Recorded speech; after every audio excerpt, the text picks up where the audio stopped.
Hola a todos, bienvenidos a este espacio de aceite y vino para el alma herida. Soy Ricardo Martínez, les hablo de la ciudad de Bucaramanga, espero que se encuentren bien. Gracias por compartir y participar de estos temas a otros, lo valoro realmente. Al menos para mí ha sido de gran bendición volver a reflexionar sobre temas y encontrar cosas nuevas y enriquecer un poco más la vida espiritual. Les invito a hacer un ejercicio en nuestra imaginación. ¿Cómo llegaría la persona de Dios, la imagen de Dios, el Dios de Jesús, a los paganos del primer siglo? Estos estaban acostumbrados a sus dioses protectores y castigadores en medio de esculturas y cultos muy extraños. La predicación del Evangelio de Jesucristo incluía la imagen del Dios invisible, pero un Dios invisible hecho carne. Un Dios que no se adoraba en templos, que no requería de imágenes y de honras de comidas o de piedras preciosas. Por otra parte, era un Dios unificado. Y digo unificado porque los dioses paganos, pues se adoraba el de la agricultura, se adoraba el hogar, el del vino, el de la comida, en fin, el de las diferentes sanidades, todo estaba relacionado. Pero ahora se enseña de un Dios unificado. ¿Cómo enseñarles también? Es la pregunta que quiero pues que desarrollemos hoy. ¿Cómo enseñarles a esas personas sin ser judaizados? Es decir, sin cargarlos con el tema de la justificación por las obras de la ley, sin ser circuncidados, sin llevarlos a la adoración y al tipo de adoración del culto en un templo, como hacían los judíos. Precisamente era quizás el mayor tropiezo que el apóstol Pablo encontró con los judaizantes que pretendían hacer prosélitos de los primeros creyentes, especialmente de aquellos que no eran judíos, y los atraían al sistema de Moisés. Debemos entender que la ley era el rostro de Dios, que por la ley se interpretaba a Dios y que el templo en Jerusalén era el lugar donde Dios habitaba para los judíos. Así que es de gran importancia observar a este primer siglo en la predicación del Evangelio. Hoy en día tenemos una generación apática a las escrituras, jóvenes que nunca han tomado una Biblia en sus manos, y no solamente jóvenes, personas adultas. Y es que es una generación que viene de padres que viven un desgano de las cosas de Dios, una generación que no ha leído las escrituras. ¿Cómo predicarles a Dios? Algunas veces cuando llega el Evangelio a algunas personas, lo que hace el predicador es invitarlo a leer la Biblia a partir de Génesis, hasta llegar con el tiempo a Jesús. Y al comenzar la escritura por primera vez desde el Génesis, se crea un conflicto con el tema de las leyes, con el tema de la imagen de Dios, con el tema de las maldiciones, con el tema de las bendiciones, con los tratos de Dios a través del culto. En fin, se hace muy complejo. Dios queda escondido en unas capas. Yo pienso que decirle a una persona recién convertida que no ha tenido un trato con las escrituras, que lea la Biblia desde Génesis, en mi opinión, y me disculparán, es como pretender judaizar a una nueva generación. Y no estoy desconociendo en ningún momento las escrituras.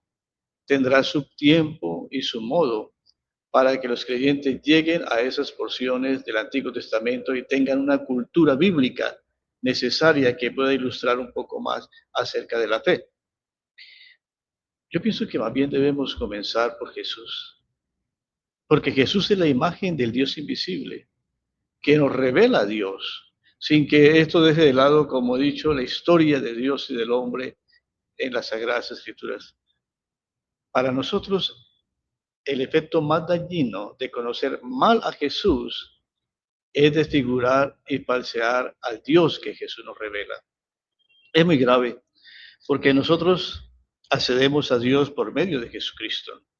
No tenemos ni podemos tener otra imagen humana verdadera de Dios fuera de Jesús. Sabemos de Dios únicamente lo que Jesús nos enseña de Él. Y lo hizo con sus obras, con sus palabras, con esa práctica del Evangelio del Reino. Lo hizo a través de su muerte en la cruz y en la resurrección.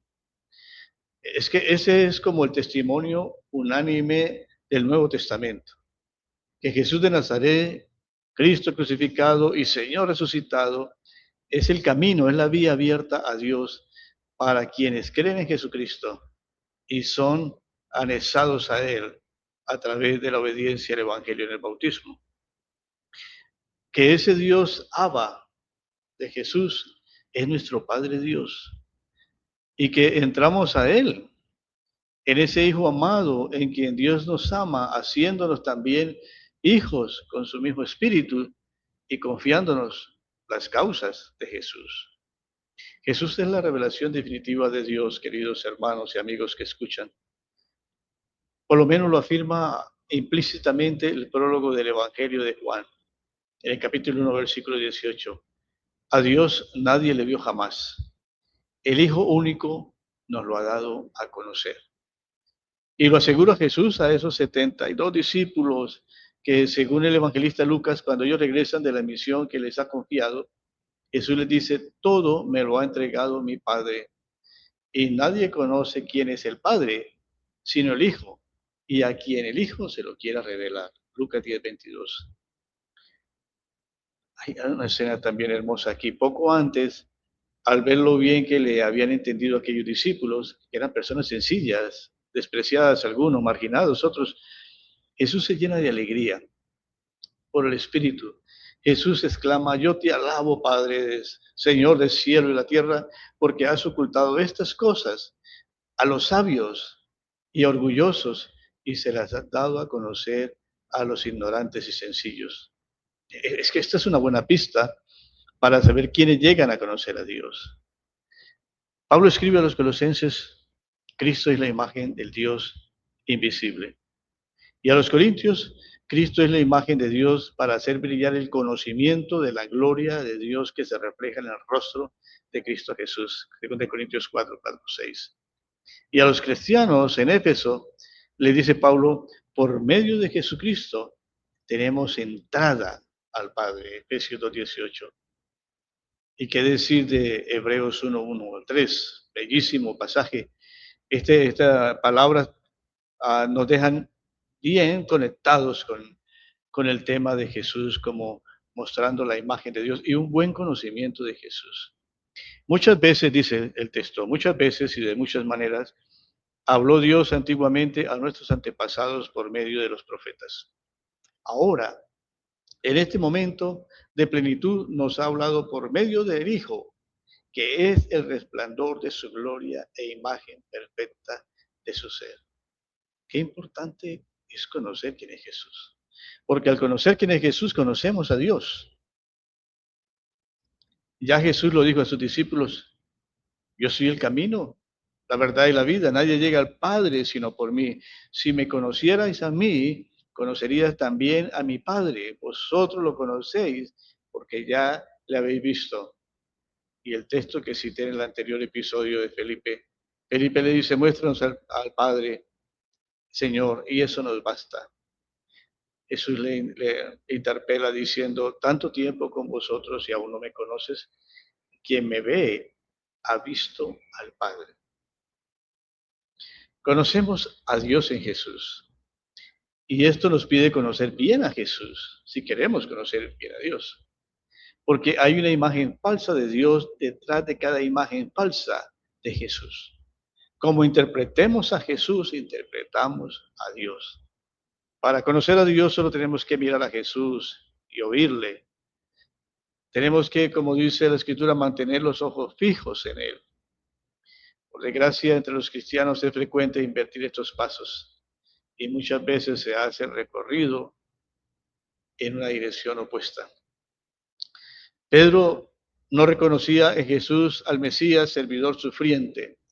Tenía la imagen plantada de los judaizantes, porque se los imaginaban como un Mesías rey vencedor intocable, el libertador de Israel, el héroe político y social. Bueno, sabemos que Jesús llamó a esa imagen la imagen satánica. Lo dice Pedro, y no solamente satánica, puramente humana. Sus pensamientos no son de Dios, sino de los hombres. Marcos 8:31. Jesús, en su tiempo como los profetas, se empeñó en luchar contra las imágenes falsas de Dios. No podemos cambiar a Jesús real por la imagen de un Dios inventado, diferente del que Jesús vino a revelarnos. Y es que algunos han pretendido suprimir la humanidad de Jesús y divinizarlo al punto de no hacerlo concreto en el Dios hecho carne. Y al hacerlo, pues quitamos nuestra única vía de acceso al Dios Abba de Jesús. Seguiremos con más pensamientos sobre este tema, si Dios nos da vida. Gracias por atenderlo y bueno, mientras pasa el día, estemos contentos en el Señor.